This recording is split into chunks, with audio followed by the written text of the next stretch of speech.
Hello, my name is Shelby Smith, and today I'm here to talk to you about demystifying growth stocks utilizing the book Common Stocks and Uncommon Profits. So first of all, a little bit of basics about the book. It was written by Philip A. Fisher in 1958, and to this day it's recommended by several high-profile investors such as Warren Buffett. It was written to help laymen really create and grow stock investments. So it's not written necessarily for someone who plans on investing full-time, but for someone like you or me who might want to do it in their spare time and really create some good income. Overall book thoughts, just in the beginning, I do think it gives some very solid advice and it's very practical for long-term investing.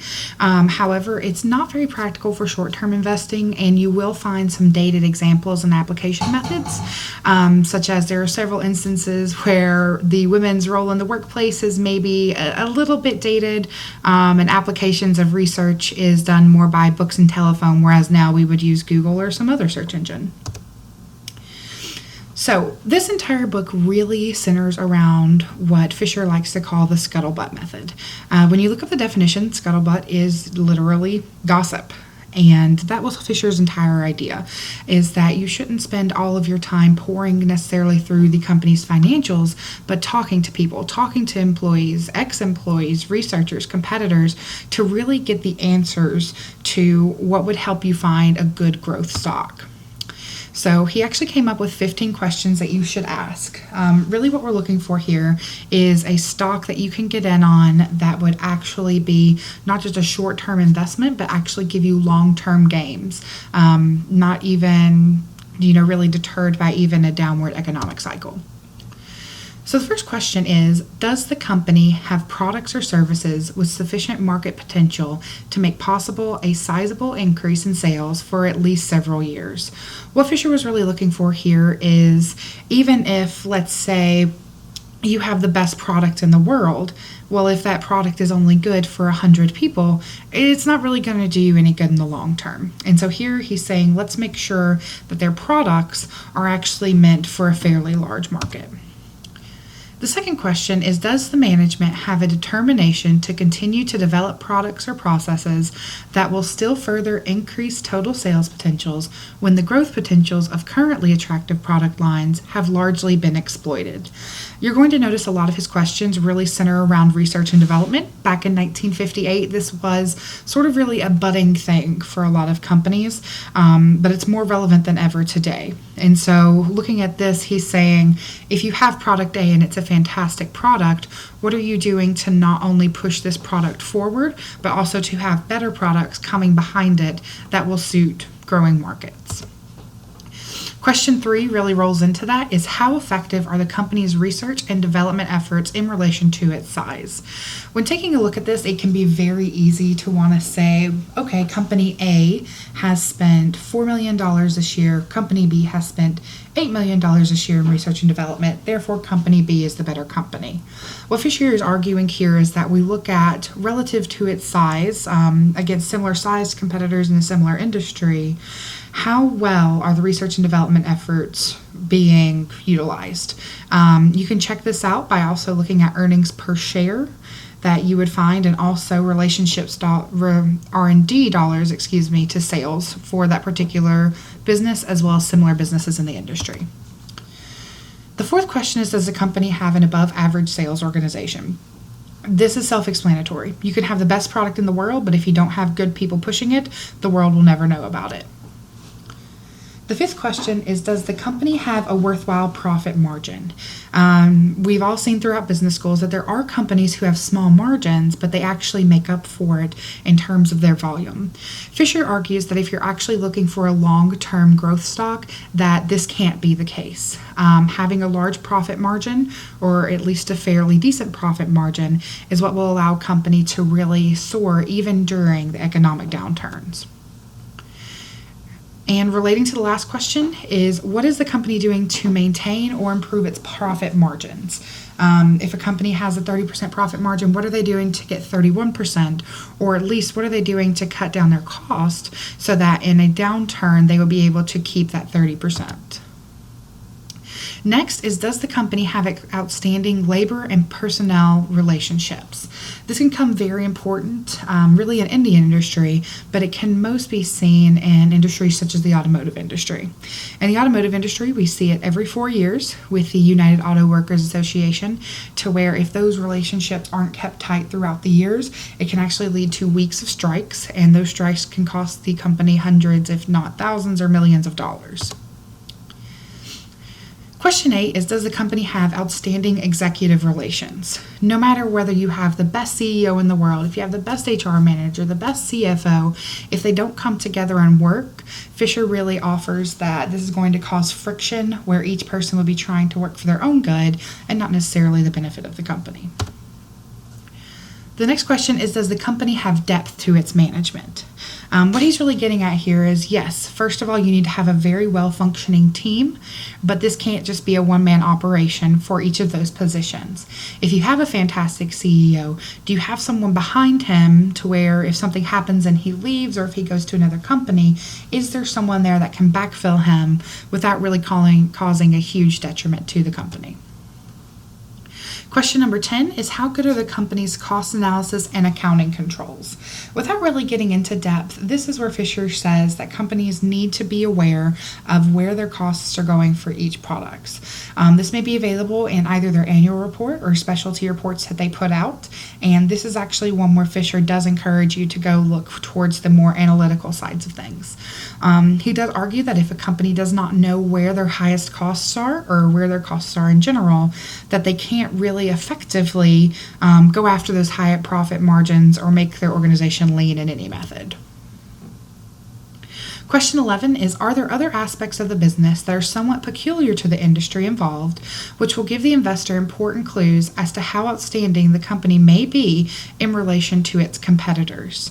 In particular, I can't really think of an example from 1958, but if you look at tech companies now, we may want to look at how those companies are, A, how are they attracting millennials, which is very big for the tech industry, and B, how are those companies attracting and retaining top talent?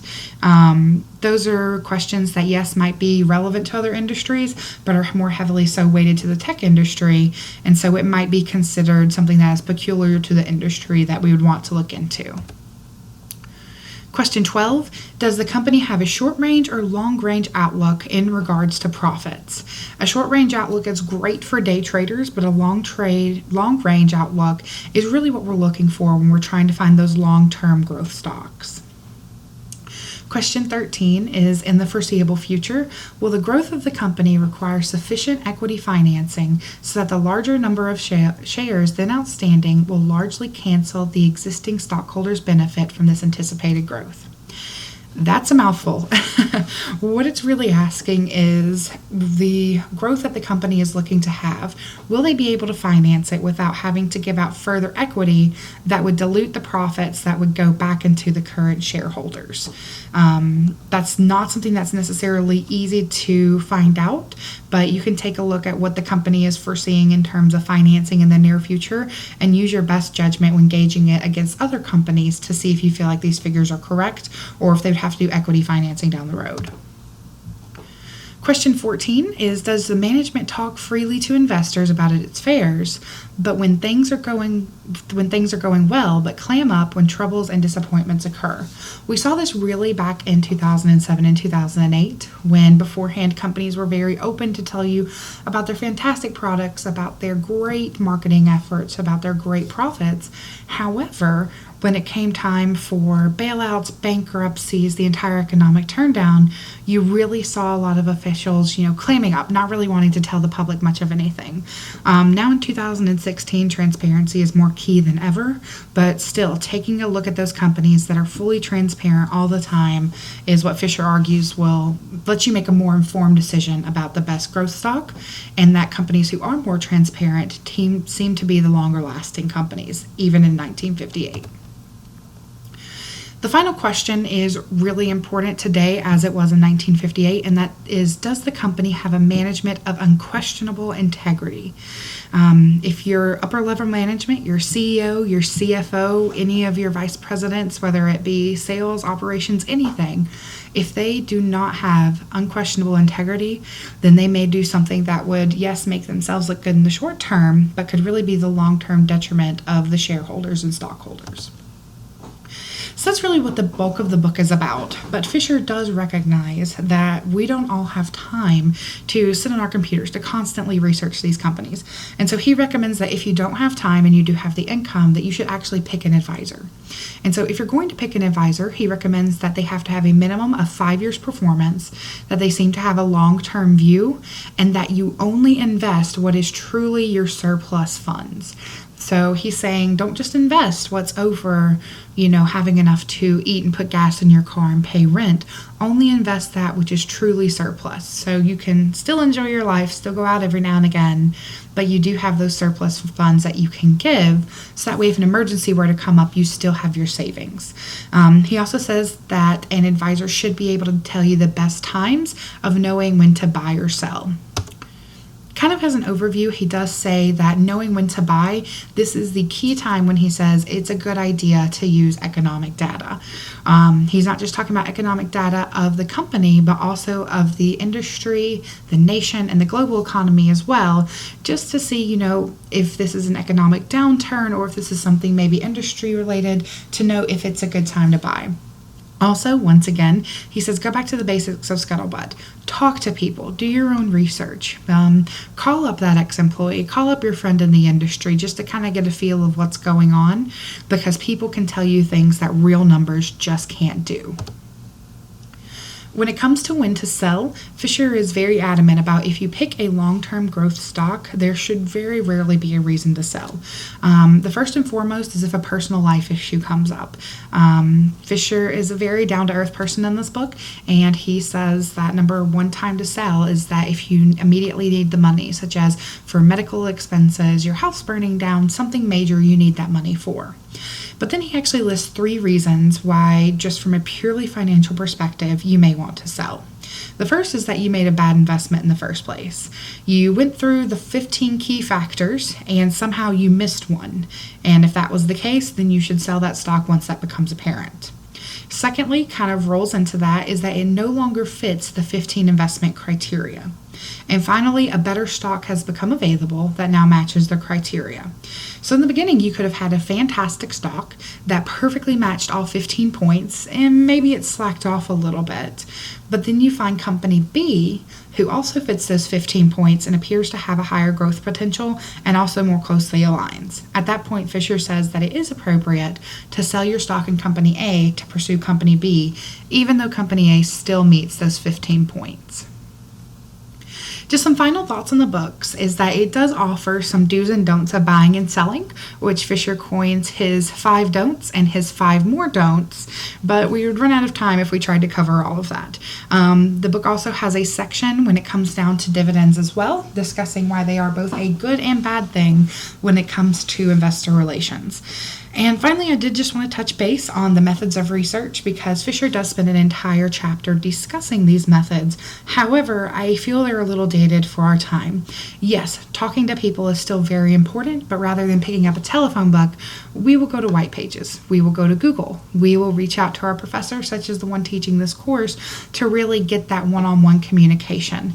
In 1958, these methods were either not available or not widely used. And I feel like this is quite possibly the one very dated chapter in the book, even though the overall premise of the book is very useful. And that is it. That is my overview of Common Stocks and Uncommon Profits. I hope you enjoyed it. It's a very good read, very easy read, and I hope you take the time someday to go and pick a copy up.